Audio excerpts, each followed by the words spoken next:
Fuerza bruta. Metal forjado. Si combinamos estas dos fuerzas de los elementos, obtendremos como resultado la civilización. La propia estructura de nuestro mundo construido se ha forjado a partir de esos elementos básicos. La cadencia de nuestro progreso se encuentra en el ponderado sonido del martillo de herrero. Nuestros vertiginosos rascacielos, nuestros robustos puentes y los enormes transatlánticos, nuestros aviones y cohetes. No podemos escapar al poder y la necesidad del metal. Es la materia natural a la que hemos dado forma para levantar las más impresionantes estructuras realizadas por el hombre.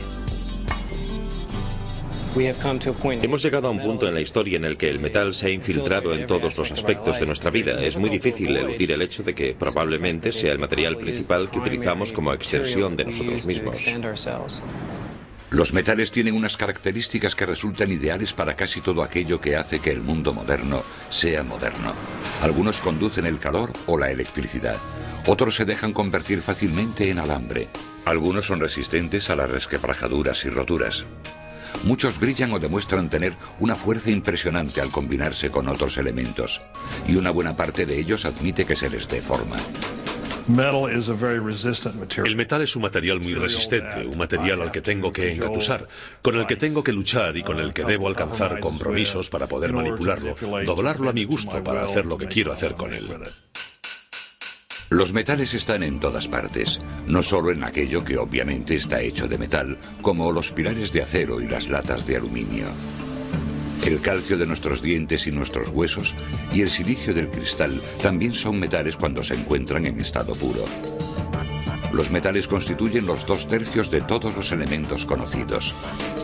Un elemento está formado por protones, neutrones y electrones que constituyen un átomo que no puede ser reducido a otras sustancias.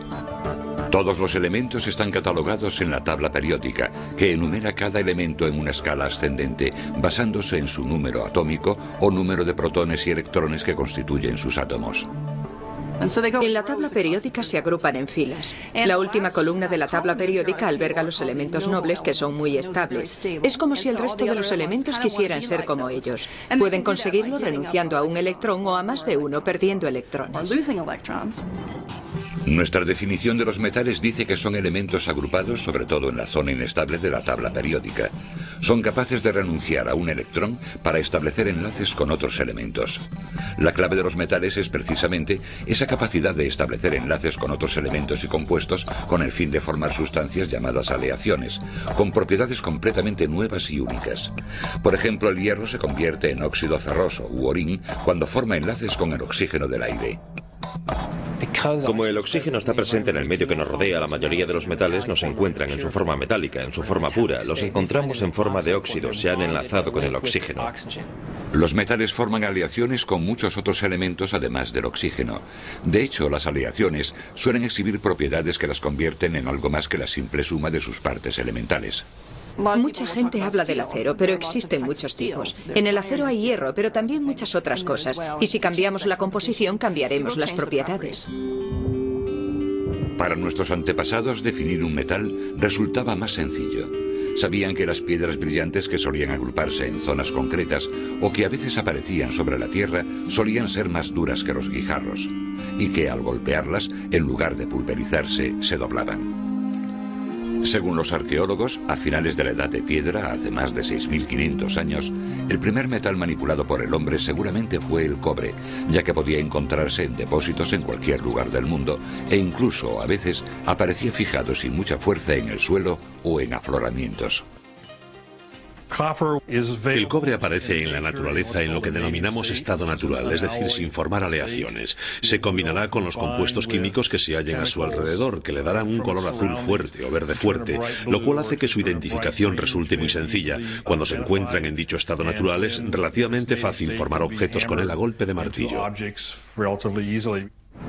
Probablemente comenzaron a usarlo y a integrarlo en sus vidas. Seguramente el hecho de que fuese pesado les hizo pensar en utilizarlo como utensilio de algún tipo.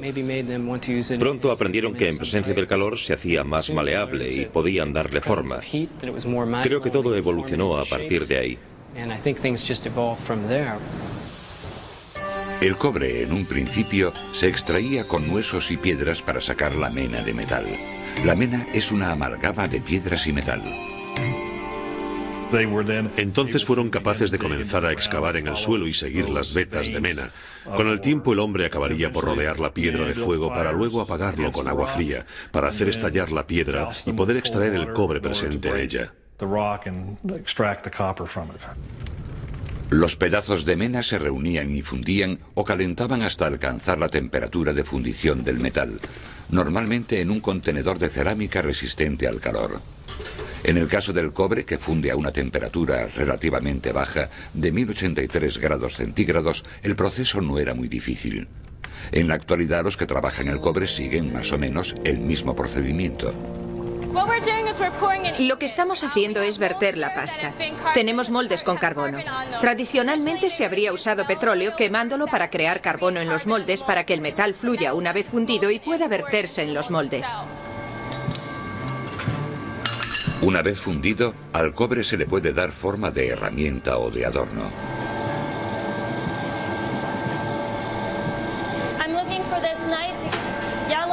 Cuando consigo este brillo amarillento, lo cepillo para asegurarme de que no queda óxido ni suciedad.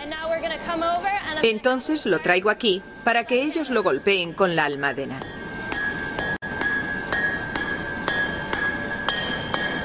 Alto.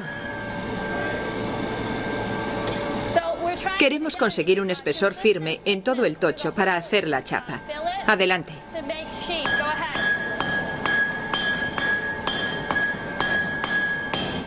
Alto.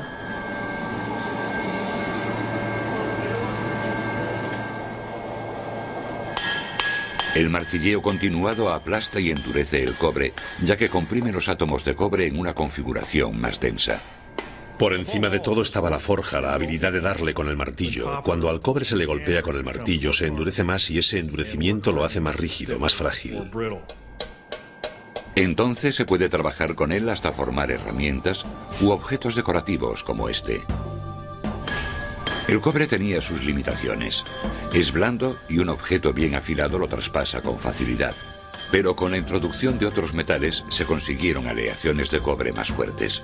Con solo añadirle un 9% de estaño al cobre fundido, se produce el bronce, que es más resistente que el cobre y resulta más fácil de trabajar. Su descubrimiento siempre será un misterio.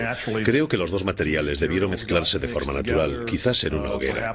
Y al día siguiente, al limpiar los restos de la hoguera, encontraron algo que era un objeto de cobre y que ahora pasó a ser algo diferente.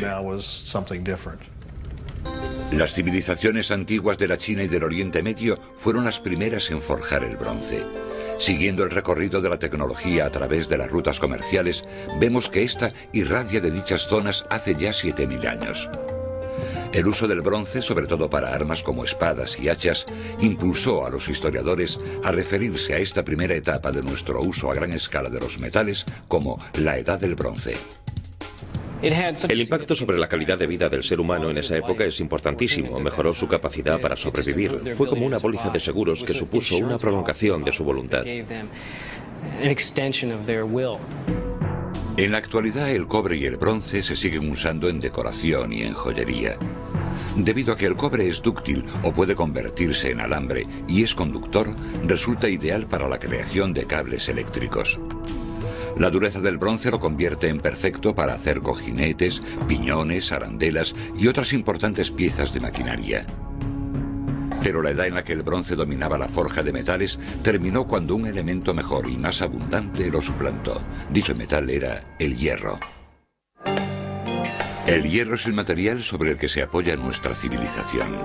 Su edad comenzó hace aproximadamente 2500 años en Europa, Asia y África, periodo durante el que suplantó al bronce.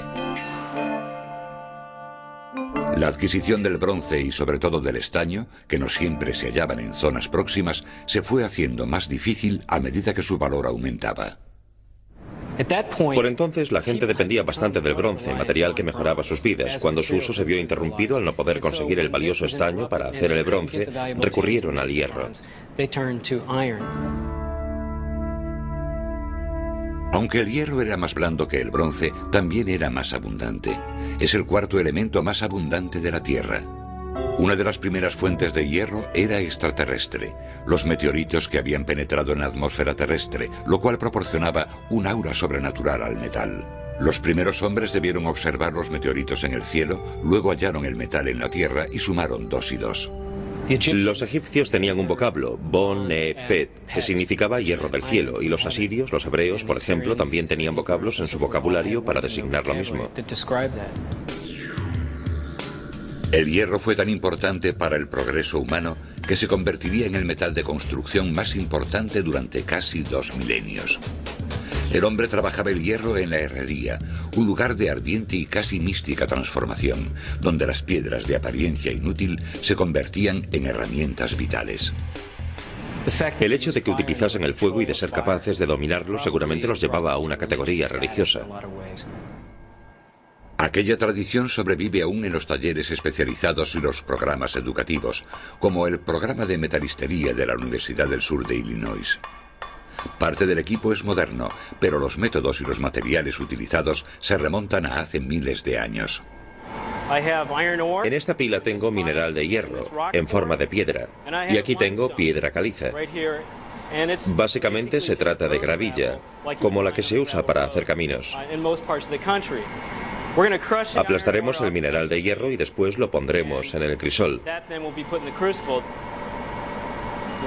Después toca aplastarlo. El proceso es muy sencillo. Esto acaba en nuestro crisol.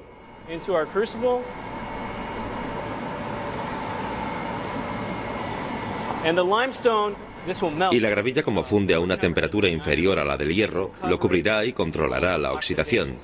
Por eso reducimos el material a unos nódulos pequeños. La caliza se llama castina o fundente, sustancia que actúa como un sello, protegiendo el metal de la oxidación cuando se funde. El crisol de cerámica resistente al calor se deposita entonces en el horno.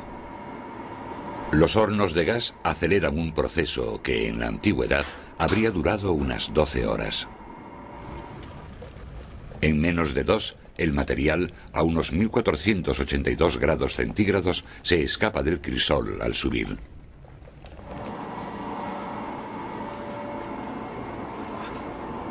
Al verter la mezcla, la castina se separa del caliente y esponjoso hierro.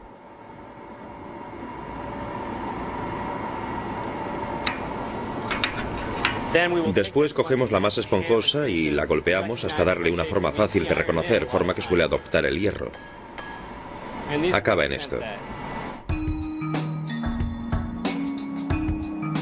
Pero esta es solo la mitad del camino en la transformación del metal. El siguiente paso para los antiguos herreros sería el de convertir estos trozos de hierro forjado en algo útil, utilizando herramientas antiguas y tradicionales.